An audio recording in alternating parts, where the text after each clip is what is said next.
Hello friends, Bhushan ji classes में आपका स्वागत है।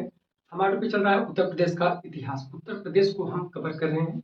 इसके पहले हमने देखा था उत्तर प्रदेश का भौगोलिक स्थिति, उत्तर प्रदेश भारत के किस स्थान में पाया जाता है, उसको हमने देखा।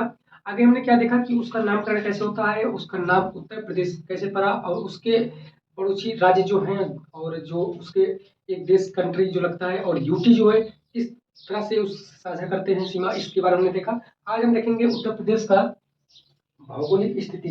उत्तर प्रदेश की भौगोलिक स्थिति को हम 3 पार्ट में बांटते हैं, उसको देखेंगे। तो पहले देखते हैं, भारत में कुल 6 प्रकार के भूभाग पाए जाते हैं। अगर हम भारत को कवर करेंगे तो उसमें हम बताएंगे आपको कि हम भारत को 6 भाग में यानी कि 6 भूभाग में कवर करेंगे। कितने? तो 6 भूभाग में। और उत्तर प्रदेश को कितने भूभाग में कवर करेंगे? तो वह 3 भूभाग में कवर करेंगे। उत्तर प्रदेश को 3 भूभाग में, और पूरे भारत की बात करेंगे तो वह 6 भूभाग में, और उत्तर प्रदेश को 3 भूभाग में कवर करेंगे। जैसे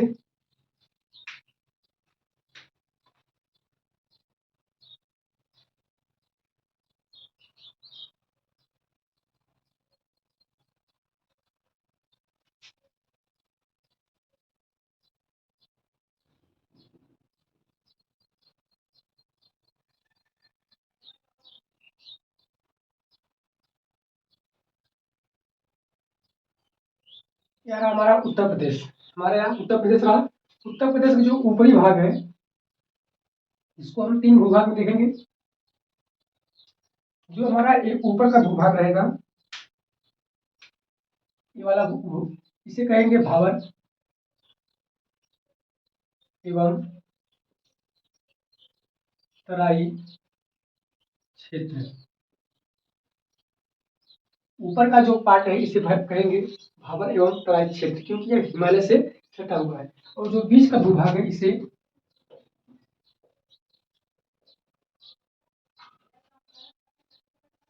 गंगा यमुना का क्षेत्र कहेंगे। इसे गंगा यमुना का क्षेत्र कहेंगे। और जो नीचे का पार्ट है इसे दक्षिणी पठार कहेंगे। जैसे बुंदेलखंड का पठार हो गया और सोनभद्र का पठार हो गया, इस तरह की बात हम करेंगे। ऊपर का जो होता है भावर एवं तराई क्षेत्र हो गया हमारा, और दूसरा को क्या हो गया हमारा गंगा और यमुना का क्षेत्र हो गया, यानी कि गंगा यमुना का मैदान हो गया। और तीसरा जो होता है पठार होते हैं, जो कि बुंदेलखंड का पठार और सोनभद्र का पठार, इस तरह के पठार जो पाए जाएंगे दक्षिणी उत्तर प्रदेश में, इसको हम देखेंगे। तो उत्तर प्रदेश को कितने जियोग्राफियल पार्ट से बांटते हैं? तो 3 पार्ट से। पहला भावर तराई, दूसरा गंगा का मैदान, तीसरा जो होता है पठार का मैदान। तो इस तरह की बातें हमने की। तो हम आज क्या देखेंगे? तो पहले पार्ट को कवर करेंगे भावर एवं तराई क्षेत्र को। भावर एवं तराई क्षेत्र को कवर करेंगे कि भावर तराई क्षेत्र होता क्या है, इसके बारे में हम बात करेंगे। तो आइए देखते हैं।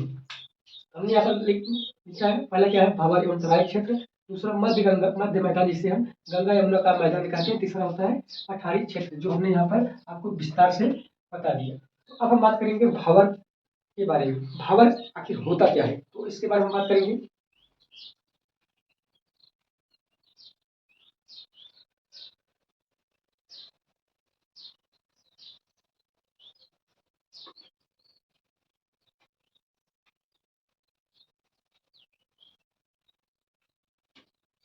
जैसे ये हमारा हो गया हिमालय का क्षेत्र। मान लीजिए हमारा हिमालय है। हिमालय का जो पार्ट है आप देखेंगे तो हिमालय जो है भारत के लद्दाख से लगते हुए कहा जाता है, तो अरुणाचल प्रदेश तक हमारा पूरा हिमालय का क्षेत्र लगता है। तो जैसे ये हमारा हो गया हिमालय का क्षेत्र, हिमालय हो गया। जिसे आप इसे हिमालय कह सकते हैं। हिमालय का निर्माण जो कैसा होता है, तो वह अवसादी चट्टानों से होता है।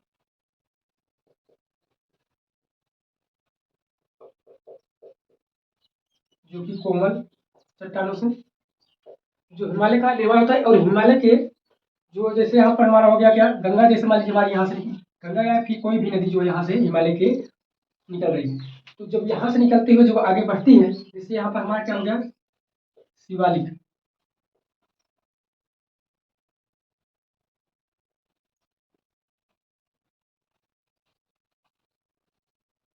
शिवालिक पर्वत, यहाँ पर हमारा हो गया क्या शिवालिक पर्वत। और यहाँ से कोई भी अगर नदी निकल रही है तो वह अपने साथ कुछ अवसाद लेकर आती है। अवसाद मतलब जैसे कुछ कंकड़ पत्थर हो गए, बड़े बड़े कंकड़ पत्थर, छोटे छोटे कंकड़ पत्थर, इस तरह के जो अवसाद लेकर आती है नदियां अपने साथ में, उसे हम कहते हैं भावर एवं तराई का क्षेत्र।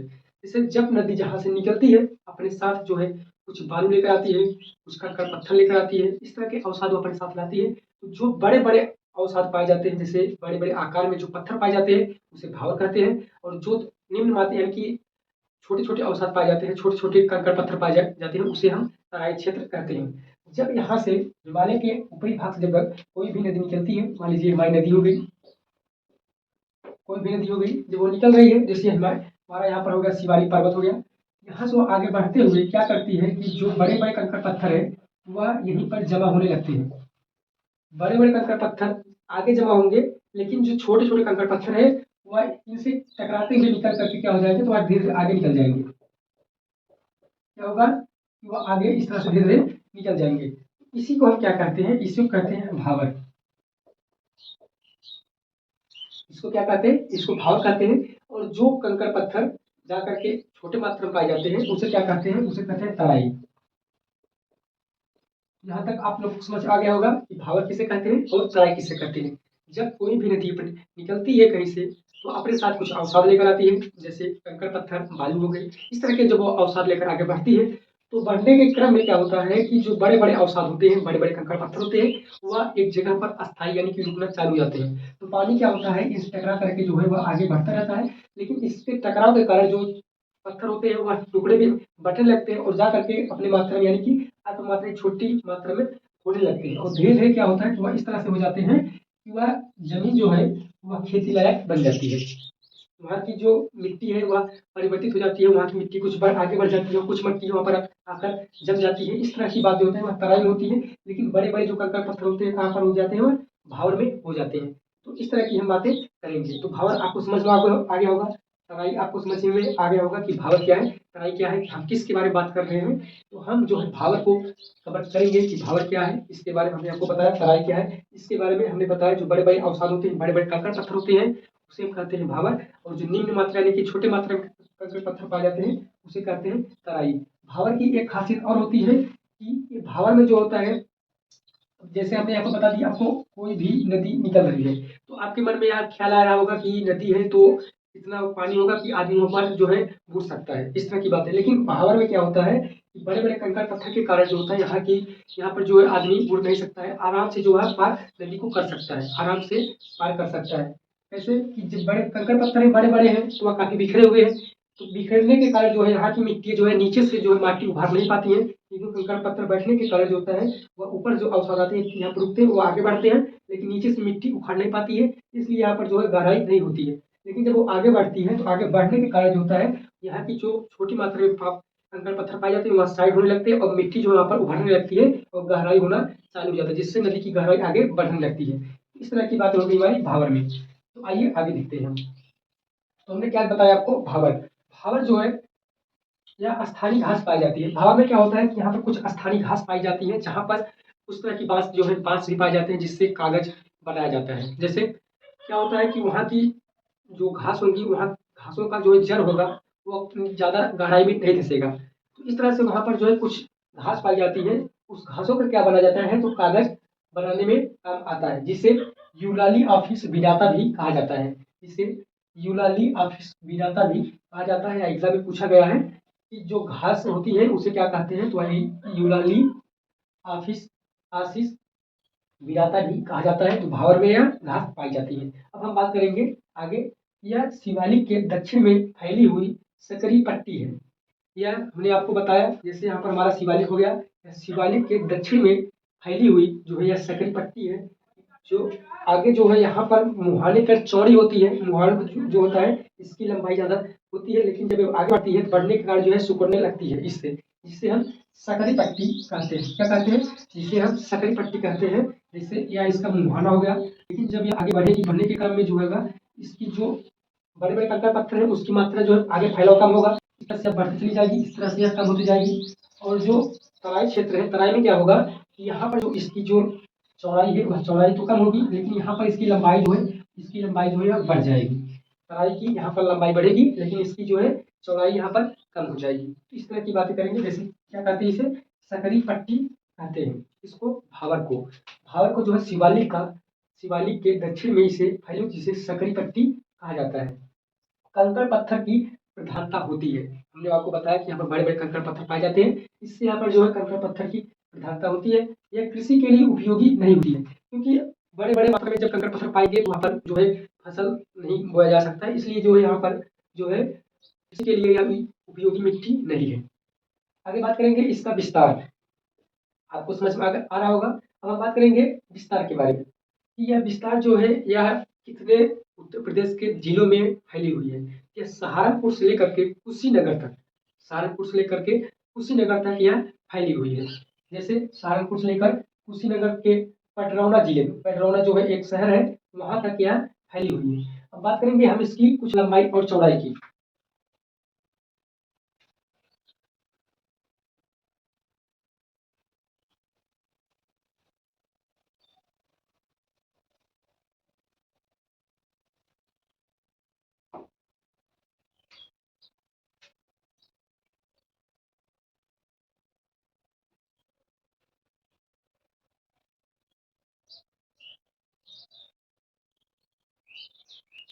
ये मान लीजिए हमारा क्या है, यह भावर का क्षेत्र है, भावर का क्षेत्र है। तो यह जो है यह पश्चिम का साइड है, पश्चिम की साइड से जो है यह पूर्व की साइड जा रही है।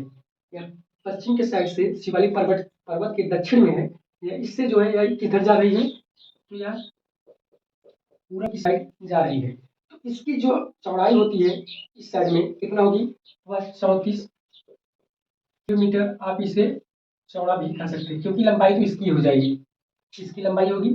चौड़ाई जो है इसकी जो पश्चिम में होगी, पश्चिम में कितना होगी, तो 34 किलोमीटर जो है इसकी चौड़ाई हो जाएगी पश्चिम में। अब बात करेंगे पूरब में, पूरब में जो इसकी चौड़ाई होगी तो वह 8 से 10 किलोमीटर जो है इसे पूरब में कह सकते हैं। कितना, 8 से 10 किलोमीटर चौड़ाई। चौड़ाई आपको समझ में आ रहा होगा कि लंबाई जो है इसकी ये है, लंबाई ये है, और इसका चौड़ाई, इसके चौड़ाई हम दो तरफ देखेंगे, क्योंकि आगे चल के सुकुड़ रही है, इसलिए जो इसकी चौड़ाई वो कम हो जाएगी इधर साइड में, और यह साइड जहाँ से यह निकल रही है यहाँ पर फैला हो जाएगा, इसलिए 34 किलोमीटर जो है चौड़ाई पाई जाती है पश्चिम में। यह आगे बढ़ने के क्रम में सुकुड़ने लगती है, जो कि 8 से 10 किलोमीटर चौड़ाई इसकी रह जाती है पूरब में। तो कौन सा जिला है हमारा, सहारनपुर है, सहारनपुर में, और आगे जा करके यह पडरौना यानी कि कुशीनगर में, कुशीनगर पडरौना में यह यानी कि इसकी चौड़ाई कम हो जाती है। तो यह हमारा क्या, तराई का क्षेत्र। अब हम बात करेंगे कि जिले, कौन कौन से जिले में यह फैली हुई है, कितने जिलों में फैली हुई है, इसको देखेंगे। बात करेंगे जिलों की, ये सहारनपुर से निकलती है, सहारनपुर, मुजफ्फरनगर, बिजनौर, मुरादाबाद, बरेली, रामपुर, पीलीभीत, लखीमपुर खीरी, बहराइच और श्रावस्ती, बलरामपुर, सिद्धार्थनगर, महाराजगंज और कुशीनगर। कितने जिले हो गए, तो 1 2 3 4 5 6 7 8 9 10 11 12 13 14। तो 14 जिले जो होते हैं वह भावर के क्षेत्र में पाए जाते हैं। भावर के क्षेत्र में कितने जिले आते हैं उत्तर प्रदेश के, 14 जिले आते हैं। अब हम बात करेंगे अधिक परंपरा, अधिक परंपरागत्या के कारण इस क्षेत्र में नदियां विलुप्त हो जाती हैं। जैसा कि हमने आपको पहले ही बता दिया कि इसमें अधिक जो कंकड़ पत्थर पाए जाने के कारण जो है यहाँ पर नदियां जो विलुप्त हो जाती है, नदी जो बहती है लेकिन विलुप्त होती है। कि विलुप्त मतलब क्या होता है कि वह काफी गहराई में नहीं दिखती है, वह चौड़ाई उसकी ज्यादा होती है, वह जो इससे वह जो है गहराई नहीं दिखती है, जिससे इसे हम विलुप्त भी कर सकते हैं। आगे देखेंगे, भावर को शिवालिक का जलोढ़ पंख या शंकु कहा जाता है। इसे याद रखेंगे कि भावर को जो है शिवालिक का जलोढ़ पंख या शंकु कहा जाता है। यह एग्जाम पूछा जाता है कि जो भावर क्षेत्र है इसे शिवालिक में क्या कहा जाता है, याद रखेंगे इसे जलोढ़ पंख कहा जाता है या शंकु कहा जाता है। ये रही कुछ भावर की मुख्य बातें। अब हम बात करेंगे तराई की। आगे देखते हैं हम तराई क्षेत्र, क्या देखेंगे हम, तराई क्षेत्र। इसके पहले हमने देखा था भावर, भावर में हमने क्या देखा कि जो नदियां थी, नदियां निकल रही हैं, और जो बड़े बड़े कंकड़ कंकड़ पत्थर पाए जाते हैं जो बड़े मात्रा में, उसे भावर कहते हैं। और जब ये नदियां आगे बढ़ती हैं, बढ़ने के क्रम में क्या होता है कि जो उनके मलबे यानी कि जो लेकर वहां से अवसाद निकलती है जो छोटे आकार में होते हैं, उसे तराई क्षेत्र कहा जाता है। यहाँ से जो होती है नदियां जो है गहराई में होने लगती है, और आगे चल करके हमारा जो है और ये दक्षिण में आएंगी तो धीरे धीरे जो है यमुना और गंगा का मैदान पाया जाएगा। तो इस तरह से हम बात कर रहे हैं भाबर और तराई का। हम अगले वीडियो में बात करेंगे गंगा यमुना का मैदान, उसके बाद हम इसे बात करेंगे पठार का। तो हमने भी पहला लेक्चर देख रहे हैं, हम देखेंगे इसमें पहले भावर देखते हैं। भावर हमने आपको समझाया, जैसे एग्जाम्पल हम देखेंगे।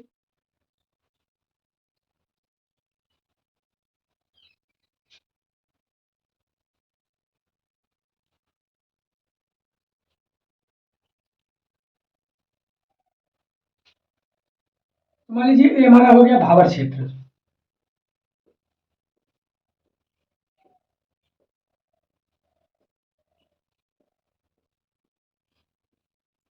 ये हो गया भावर और इसके नीचे हो जाएगा तराई।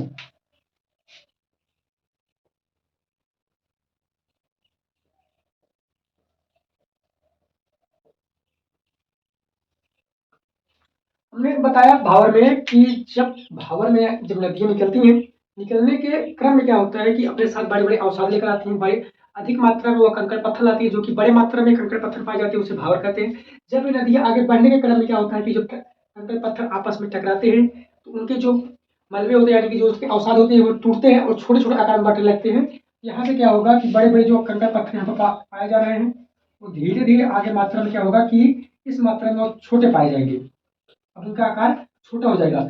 छोटे होने के कारण यहाँ पर जो है नदियां जो है वह गहराई में जाने लगेंगी, क्योंकि यहाँ पर जो है नदियां गहराई में नहीं थी, हमने बताया था। इसमें नदियां जो है गहराई में जाने लगेंगी। अब एक तराई क्षेत्र हमारा बन जाएगा। तो तराई के बारे में देखेंगे। तराई क्षेत्र जो है औसतन चौड़ाई इसकी 10 से 20 किलोमीटर है, जो कि पूर्व में 80 किलोमीटर है। यहाँ पर हम बात समझेंगे। हमने भाव में आपको बताया कि पश्चिम में इसकी जो चौड़ाई है वो अधिकतम होगी। इसकी जो चौड़ाई होगी वह कैसी होगी? अधिकतम होगी। और इसका जो पूर्व में चौड़ाई होगी वह कम होगी। पश्चिम में इसकी चौड़ाई अधिकतम होगी और पूर्व में चौड़ाई जो है वह कम होगी, लेकिन इसके आकार में उसका उल्टा हो जाएगा। तराई में क्या होगा कि यहाँ का जो चौड़ाई है या इसकी चौड़ाई ज्यादा हो जाएगी पूर्व में, और पश्चिम में इसकी चौड़ाई जो है कम हो जाएगी। पूर्व में हम बात करेंगे तो 80 से 90 किलोमीटर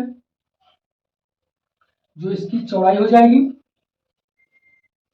और पूरब में कह सकते हैं 6 से 8 किलोमीटर। और इसकी जो औसतन चौड़ाई होगी कितनी होगी? औसतन मतलब होता है कि इस साइड का और इस साइड के मिला करके जो बीच का होता है उसे औसतन चौड़ाई कहते हैं। औसतन चौड़ाई इसकी कितनी हो जाएगी? तो होगी 10 से 20 किलोमीटर।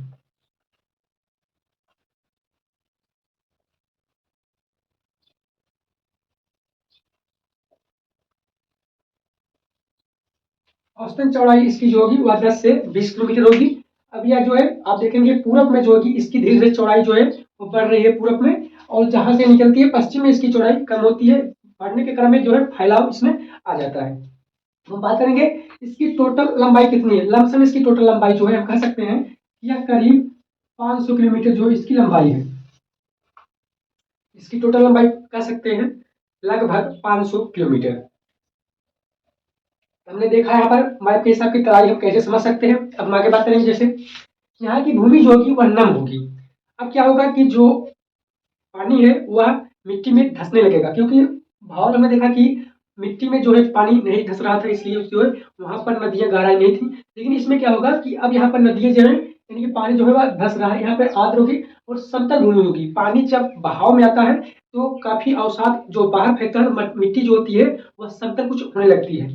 तो जो मिट्टी यहाँ पर समतल होगी एवं दलदली होगी।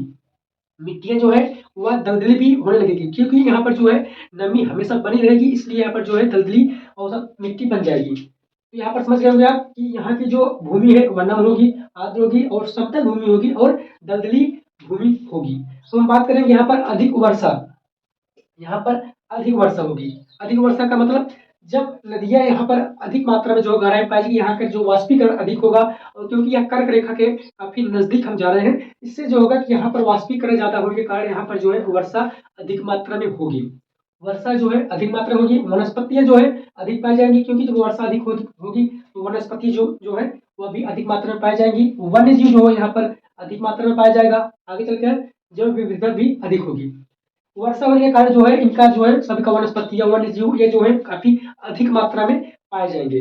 हम बात करेंगे यहाँ पर जो है मानव जीवन का। जैसे खाद्य विहार में हम देखेंगे तराई में क्या होगा कि यहाँ पर जब वर्षा अधिक होगी वर्षा अधिक होने के कारण जो है पानी जमाव होगा, जमाव के कारण यहाँ पर जो मानव का स्वास्थ्य होगा वह बिगड़ेगा। जैसे यहाँ पर जलवायु के कारण यहाँ पर जो कीट पतंगों का काफी विकसित होगा, यहाँ पर कीट पतंग जो है वायरस जैसे कीटाणु जो है जन्म लेंगे, और उसके कारण जो है मानव को, जैसे मच्छर हो गए मानव को काटेंगे तो वहाँ पर जो मलेरिया अधिक मात्रा में होगी, बीमारियां जो है तराई क्षेत्र में अधिक मात्रा में होती है। क्यों होती है? क्योंकि यहाँ पर जो है जल जो है अधिक मात्रा में स्थिर होता है, अधिक मात्रा में पाया जाएगा, तो वहाँ पर जो कीट पतंगे जो है जन्म लेंगे, इससे जो है मलेरिया जैसी बीमारी, खसरा आदि बीमारी जो होंगी वह जन्म लेंगी। तो हम कह सकते हैं कि यहाँ पर मानव जीवन के लिए यह हानिकारक है। तराई क्षेत्र जो है, इसके तराई क्षेत्र में जो भी गांव शहर आएंगे वो मानव जीवन के लिए एक तरह से हानिकारक हो सकते हैं। आगे देखेंगे, जैसे यहाँ पर कुछ पार्क पाए जाते हैं, जैसे दुधवा नेशनल पार्क। आप जानते होंगे कि उत्तर प्रदेश का सबसे बड़ा नेशनल पार्क कौन सा है? तो दुधवा नेशनल पार्क है, जो कि तराई क्षेत्र में पाया जाता है। कहाँ पर? यह लखीमपुर खीरी में पाया जाता है। लखीमपुर खीरी में जो है हमारा दुधवा नेशनल पार्क यह तराई क्षेत्र में पाया जाता है। बात करेंगे कतरनिया जो है वन्य जीव अभ्यारण्य जो है, यह भी तराई क्षेत्र में ही पाया जाता है। कतरनिया वन्य जीव अभ्यारण्य और दुधवा नेशनल पार्क आप याद रखेंगे, क्योंकि एग्जाम में दुधवा नेशनल पार्क काफी हाईलाइट में आता है। तो तराई क्षेत्र में पाया जाता है, जो कि लखीमपुर खीरी में है। कतरनिया वन्य जीव अभ्यारण्य यह भी तराई क्षेत्र में पाया जाता है। और बात करेंगे यहाँ की नदियां जो है वह द्रोणी वास्तविक विकास करती है इस क्षेत्र में।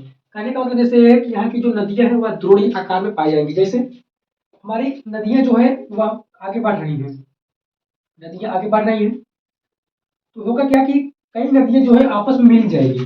नदियां जो भावर में है वह उनको जो काफी गहराई ना होने के कारण उनको जो है एक दिशा में बहना हो रही है, वह काफी कई दिशा में बहेंगी। लेकिन तराई में क्या होगा कि जब नदियां गहराई में होंगी तो यह जो है एक दिशा निर्धारित करने लगेंगी और आपस में मिलेंगी। जैसे एक नदी इधर से मिल गई, एक नदी इधर से मिल गई, इधर से मिल गई, एक नदी इधर से मिल गई, ऐसे नदियां जो मिलती है इसे कहते हैं नदी द्रोणी।